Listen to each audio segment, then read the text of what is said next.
Halo teman-teman semua, kembali lagi di Pradito. Hari ini kita kedatangan narasumber yang lumayan berperan penting di Pradita University.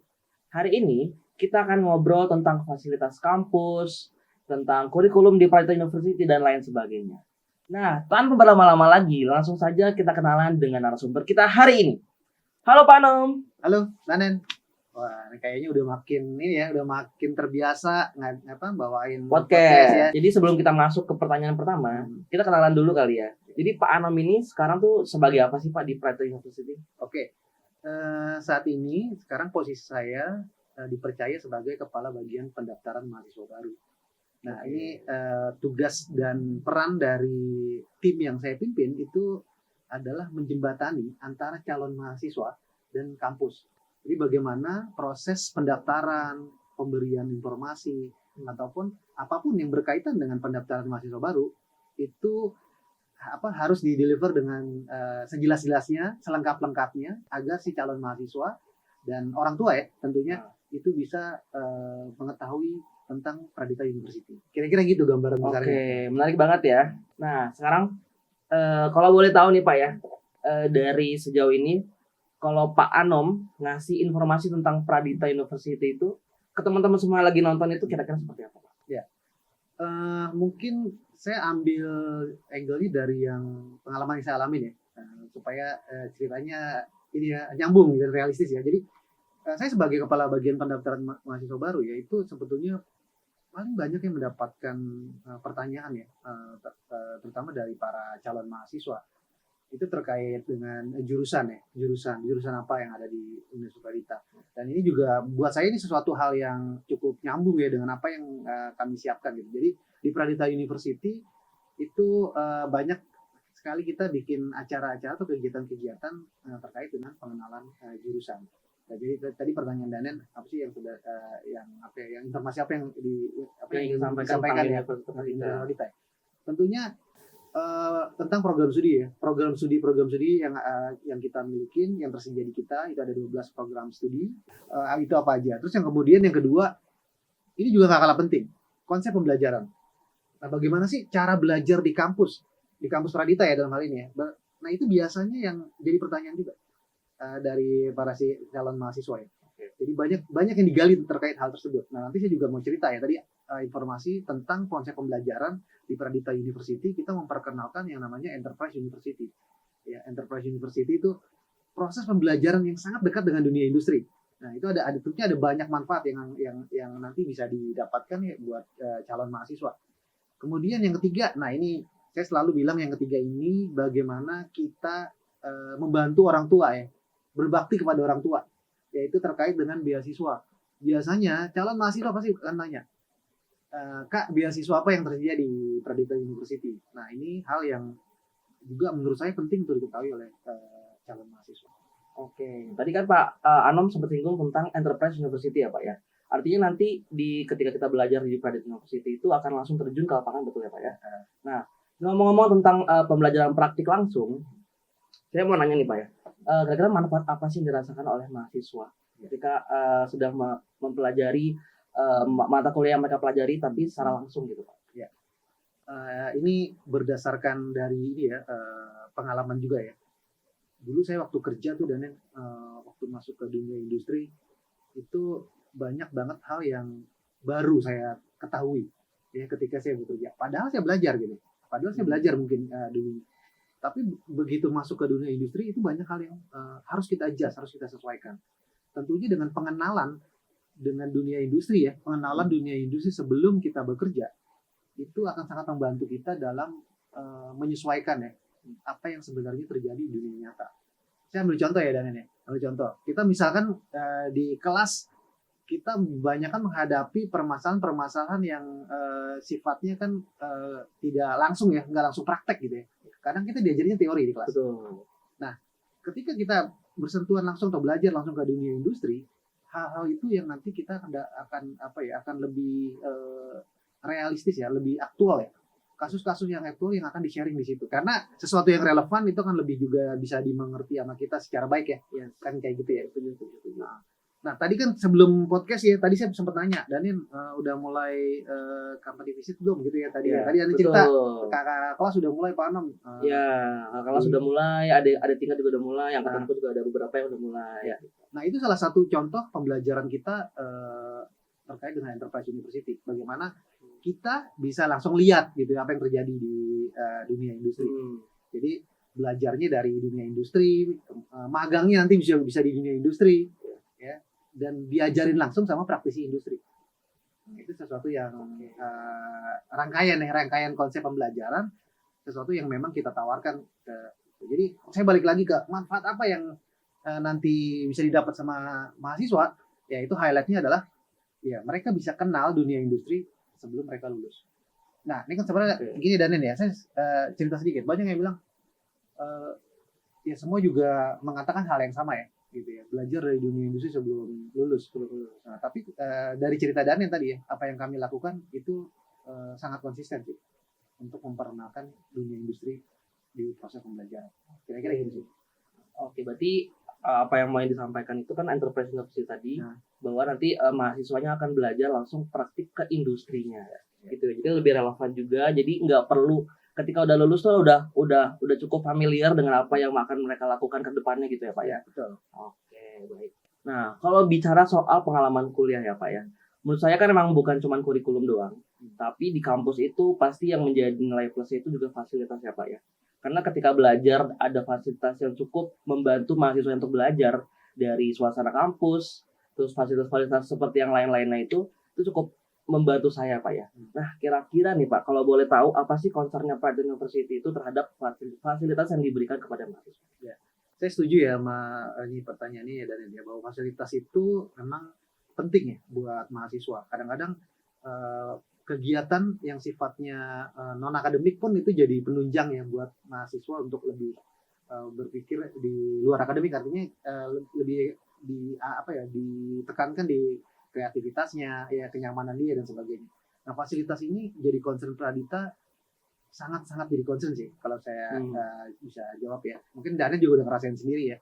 Kita setiap tahun kita bikin banyak sekali mungkin hal-hal baru ya terkait dengan fasilitas ini. Jadi yang terbaru kita punya sekarang ada kantin ya yang baru, nyaman, betul. ada lounge yang nyaman, dan kita juga nggak memungkiri bahwa kegiatan akademik itu juga harus ditunjang oleh fasilitas yang mumpuni. Kalau Daniel lihat ya, kita sekarang punya smart class ya. Yes, ya, betul. Udah pernah pakai? So far belum pernah pakai, tapi tahu smart class ya, ada. Kita punya smart class yang memang untuk pembelajaran sangat canggih ya kalau menurut saya. Terus kita punya auditorium kalau kita ada kelas yang besar ya. Terus ada mungkin dosen tamu, kita juga gunakan fasilitas tersebut. Dan kemudian ada lab ya. Kita kalau di dan ini mungkin kalau main ke kampus 2 ya, di gedung 2 ya, itu kita lihat banyak fasilitas-fasilitas dari Fakultas Hospitality Pariwisata ya. Kita ada kitchen theater, terus kemudian kita punya lab coffee ya, kita punya mixology ya. Nah, itu hal-hal yang baru dan terus kita update ya. Jadi kalau Danen pertanyaannya adalah bagaimana concern Pradita? Kita memang punya tujuan ya, bagaimana mahasiswa itu belajar di kampus itu betah dan kan kalau fasilitas nyaman tentu kita ke kampus nggak malas ya, dan ya kalau kampusnya nggak nyaman, fasilitasnya kurang, ya udah pasti ke kampus jadi ya agak malas-malasan ya. Ya. Sekarang kalau dari misalnya mau kampus, habis kuliah mau main basket lah. Ya, kita punya fasilitasnya ya, dan tinggal ke atau ke TSC ya, ke The Spring Club. Iya, The Spring Club, betul. Dan udah pernah cobain? Pernah.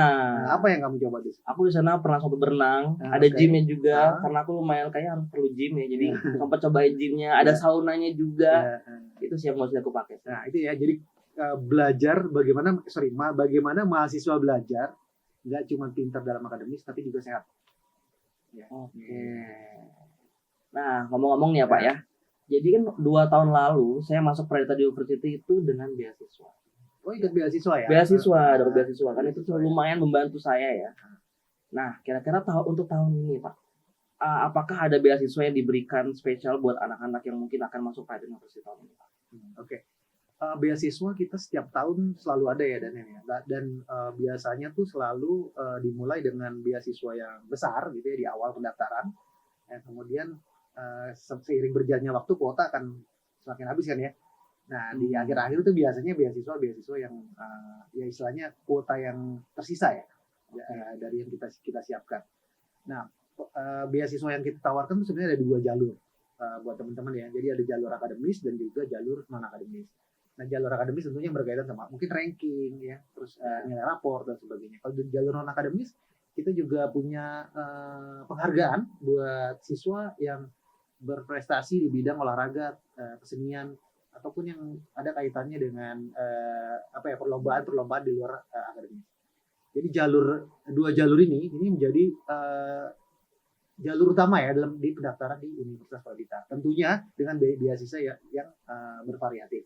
Kayak gitu. Nah, terakhir Pak ya, dari bagian ini, kalau ada calon mahasiswa orang tua yang lagi cari-cari kampus dan masih belum familiar sama Pradita, apa sih hal yang paling penting yang perlu mereka tahu Pak? Ya. Jadi ini balik lagi ke pengalaman saya ya, ketika berhadapan ataupun berdiskusi dengan pertanyaan-pertanyaan dari calon mahasiswa ya, dan biasanya bawa orang tua. Nah, tadi kan berkaitan sama orang tua juga ya. Jadi ada 2 pesan saya. Yang pertama untuk calon mahasiswa ya. Untuk calon mahasiswa, saya balik lagi ke jawaban pertanyaan Daniel yang pertama ya. Yang pertama adalah jurusan, ya. Pilih jurusan yang tepat. Nah, jangan sampai salah jurusan. Ya, dan jurusannya apa ya? Aku bisnis manajemen. Bisnis manajemen. Ya, oke. Di Pradita punya program namanya pilih jurusan Daniel. Jadi itu program itu kamu bisa ajak orang tua kamu untuk bertanya langsung ke ketua program studi ataupun dosen di Pradita. Dan ini menariknya online ini yang acaranya ya. Jadi kalau papa mamanya lagi kerja gitu ya, boleh ikut aja. Nanti boleh dengerin ya sampai orang biasanya siang hari. Nah itu terkait sama jurusan. Yang kedua tadi konsep pembelajaran ya. Nah sebelum mungkin ya buat adik-adik yang dari siswa kelas 12 ya, pengen tahu tentang program studi, pengen tahu tentang belajarnya kayak apa di kampus. Nah itu juga harus diketahui tuh dari informasi-informasi yang disiapkan sama kampus. Sebenarnya proses belajar di kampus itu seperti apa? Nah tadi saya ada jelaskan panjang lebar ya terkait hal tersebut ya. Bagaimana mengenalkan dunia industri sebelum kamu lulus. Nah hal-hal yang kayak gitu itu menjadi penting menurut saya. Yang ketiga, baiknya ke beasiswa. Nah kadang-kadang kita dalam tanda kutip agak santai gitu ya. Nanti aja lah daftar kuliah gitu ya. Dan ya. Ngapain sih di awal-awal? Tadi saya bilang kuota beasiswa biasanya tersedia yang paling besar tuh di awal.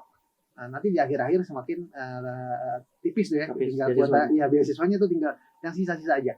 Nah itu juga jadi concern. Jadi pesan saya buat calon mahasiswa tetap aware terhadap 3 hal tersebut ya. Mungkin mesti lebih banyak cari informasi terkait hal tersebut. Kemudian untuk orang tua, ya untuk ini juga dari pengalaman ya Danen ya. Sifatnya lebih sharing dari pengalaman saya. Pertanyaan orang tua itu pasti terkait bagaimana nanti kampus ya mendidik anak-anaknya gitu ya, seperti apa dan sebagainya. Nah ini ada satu hal yang menurut saya sangat menarik ya di Pradita University, memasukkan budi pekerti di MKDU di kelas. Ya, jadi terkait hal ini ya kita benar-benar concern sama bagaimana menyiapkan atau mendidik lulusan-lulusan yang bukan hanya profesional dan ahli di bidangnya, tapi punya karakter yang baik. Nah, itu penting ya. Jadi banyak orang tua yang nanya tentang bagaimana nanti proses belajarnya ya. Dan mungkin yang saya mau sampaikan ke orang tua mahasiswa adalah Pradita concern terhadap tadi hal tersebut. Ya, bukan cuman bagaimana dia ahli atau profesional di bidangnya, tapi juga karakter yang baik. Tadi buat teman-teman semua yang mau masuk kuliah khususnya di Pradita University harus memperhatikan 3 poin tadi ya Pak ya. Yang pertama jangan sampai pilih salah jurusan. Yang kedua kalau pembelajaran di Pradita itu menunjang karir ke depannya. Dan yang terakhir itu tadi dari beasiswa. Lalu untuk orang tua tadi mengasih pesan bahwa Pradita itu nggak cuma ngajarin atau mendidik mahasiswanya itu dari segi akademik doang, tapi dari segi karakternya ya Pak ya. Untuk terakhir ya Pak ya, ada nggak sih pesan buat teman-teman semua yang mau nonton video ini Pak? Ya.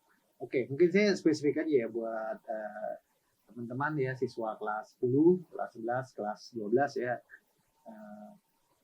Mungkin pesan saya begini, tetap teruslah belajar ya, lakukan yang terbaik, yang maksimal kamu bisa ya, di sekolah ya. Saya yakin langkah yang kamu lakukan ya di sekolah, selama itu berkaitan dengan tujuan dan cita-cita kamu, sangat baik buat masa depan kamu. Dan mungkin yang terakhir ya, jangan lupa tadi seperti yang udah Daniel sampaikan, jangan sampai salah pilih jurusan dan pilihlah kampus yang tepat untuk pendidikan kamu di masa depan. Terima kasih. Sip, terima kasih Pak Anom. Oke teman-teman semua, sampai sini saja tuh videonya. Sampai jumpa di Pride Talk selanjutnya. Oke, bye.